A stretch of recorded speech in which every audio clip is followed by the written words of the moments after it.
Social media এখন কেবল একটা যোগাযোগ মাধ্যম নয়, বরং জনমত, রাজনীতির ভাষা আর সামাজিক আন্দোলনের ইন্ধন।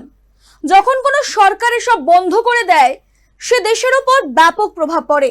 2025-এর 4 সেপ্টেম্বর নেপাল সরকার ঘোষণা করে যে ফেসবুক, এক্স হ্যান্ডেল অর্থাৎ Twitter, YouTube, Instagram, WhatsApp, LinkedIn সহ প্রায় 26টা প্ল্যাটফর্ম নিষিদ্ধ করা হবে, কারণ প্রতিষ্ঠানগুলোর রেজিস্ট্রেশন এবং স্থানীয় অফিস না থাকায় সরকারের নিয়ম মানেনি। তবে টিকটক ও ভাইবার নিষিদ্ধ করা হয়নি, কারণ তারা আইন অনুসরণ করেছিল। নিষেধাজ্ঞা কার্যকর হয় দ্রুত, তবে এটি জনজীবনে ব্যাপক প্রতিক্রিয়া সৃষ্টি করে। তার ফলস্বরূপ তরুণদের নেতৃত্বে, কিন্তু বিশেষ করে জেনজিদের নেতৃত্বে দেশ জুড়ে বিক্ষোভ ছড়িয়ে পড়ে। শুধুমাত্র সোশ্যাল মিডিয়ায় দারুণ ক্ষতির কথা নয়, বরং তারা দুর্নীতি, কর্মসংস্থানের অভাব ও রাজনৈতিক নেতাদের দুর্নীতিগ্রস্ত চিত্রটাকেও কিন্তু তুলে ধরে বিক্ষোভ করেছে। নেপাল সরকারের সঙ্গে তীব্র সংঘর্ষ বেঁধেছে। সংঘর্ষে অন্তত 19 জন মারা যায়, শতাধিক আহত হয়, শেষ পর্যন্ত সরকারের পতন হয়। তবে শুধু নেপাল নয়, এর আগেও কিন্তু বিভিন্ন দেশে নিষিদ্ধ হয়েছে ফেসবুক এবং টুইটার। সেসব দেশও সাক্ষী থেকেছে বিপুল জনরোষের। কি ঘটেছিল তাদের এই সিদ্ধান্তের পর? এই প্রতিবেদনে এই বিষয়ে এখন আলোচনা করব। এবার দেখে নেব কোন কোন দেশে সোশ্যাল মিডিয়া নিষিদ্ধ হয়েছে আর তার কি প্রভাব পড়েছে। এর আগেও সোশ্যাল মিডিয়া নিষিদ্ধ হয়েছে শ্রীলঙ্কা, উগান্ডা, মরিশাস, ইরান, তুরস্কের মতো দেশগুলোতে। শ্রীলঙ্কায় সহিংস দাঙ্গা ঠেকাতে কিন্তু ফেসবুক, টুইটার, হোয়াটসঅ্যাপ এছাড়াও অন্যান্য সোশ্যাল মিডিয়া 14 দিনের জন্য বন্ধ করা হয়েছিল। গবেষণায় দেখা গেছে এর ফলে মানসিক চাপ বৃদ্ধি পেয়েছে, কিন্তু স্থায়ী কোনো উন্নতি বা শান্তির সৃষ্টি কিন্তু হয়নি। এবার আসবো উগান্ডার কথায়। সামাজিক মিডিয়ায় দিন প্রতি ট্যাক্স চালু, যাতে ব্যবহারে বাধা পড়লেও প্রতিবাদী পোস্ট বেড়ে যায়, বিক্ষোভও বেড়ে যায়, অর্থাৎ নিষেধাজ্ঞা প্রত্যাশিত ফল আনে না। অন্যদিকে মরিশাসে 2024 সালে এই সিদ্ধান্ত নেওয়া হয়েছিল যে নির্বাচনের আগে অর্থাৎ 31শে অক্টোবর থেকে 1 এবং 2 November Facebook, Instagram, x handle, TikTok নিষিদ্ধ করা হয়েছিল ওয়ার ট্যাপিং স্ক্যান্ডাল ঠেকানোর জন্য। মাত্র 24 ঘন্টার জন্য এইটা করা হয়েছিল, তারপরেই মাত্র 24 ঘন্টা পর সরকার তা প্রত্যাহার করে নেয়। গণমাধ্যম এবং রাজনৈতিক দলগুলোর কঠোর সমালোচনা চলে।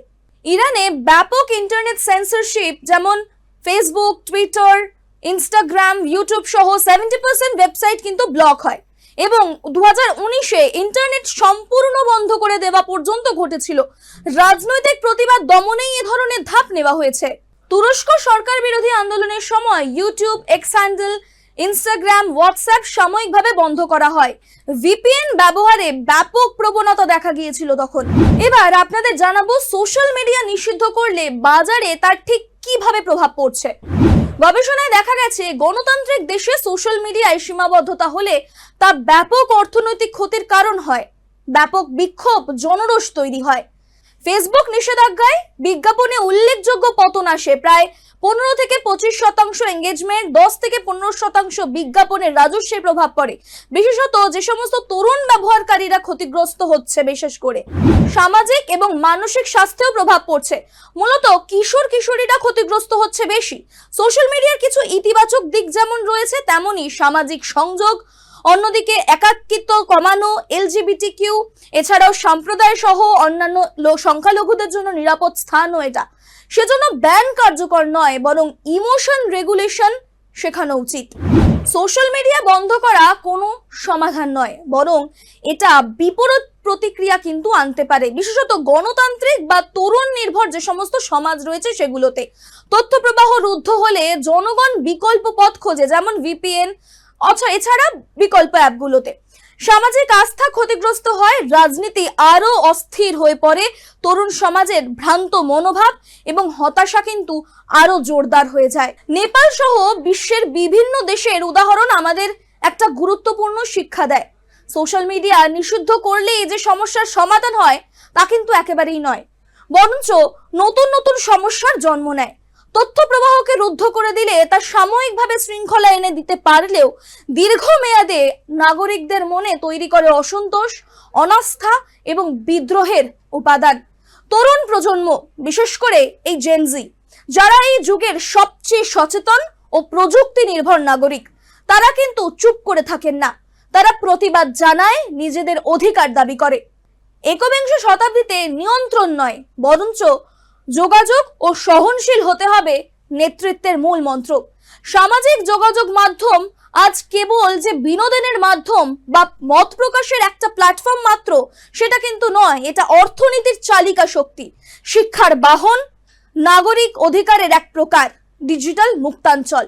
সরকার যদি সত্যিকার অর্থে সমাজের স্থিতি, ন্যায় বিচার এবং গণতান্ত্রিক পরিবেশকে বজায় রাখতে চায়, তাহলে নিষেধাজ্ঞার বদলে দরকার সচেতনতা বৃদ্ধির উদ্যোগ নেবার। ডিজিটাল শিক্ষার প্রসার, এই পথগুলোই কিন্তু বাড়ছে। সোশ্যাল মিডিয়ার এই সমস্যাগুলোকে চিহ্নিত করে সেটার উপরে কাজ করাই কিন্তু উন্নয়নের অন্যতম পথ। চোখ বন্ধ করে নিষেধাজ্ঞা জারি করলেই জাতির চোখ বন্ধ হয়ে যায় না। সর্বশেষে একটা কথাই বলা যায়, সোশ্যাল মিডিয়া একটা অস্ত্র, যা ব্যবহার করলে সভ্যতা গড়তেও পারে আবার ভাঙতেও পারে। তবে এই অস্ত্র কে কিভাবে ব্যবহার করবে সেই সিদ্ধান্ত কেবল সরকারের একার কিন্তু নয়, গোটা সমাজের।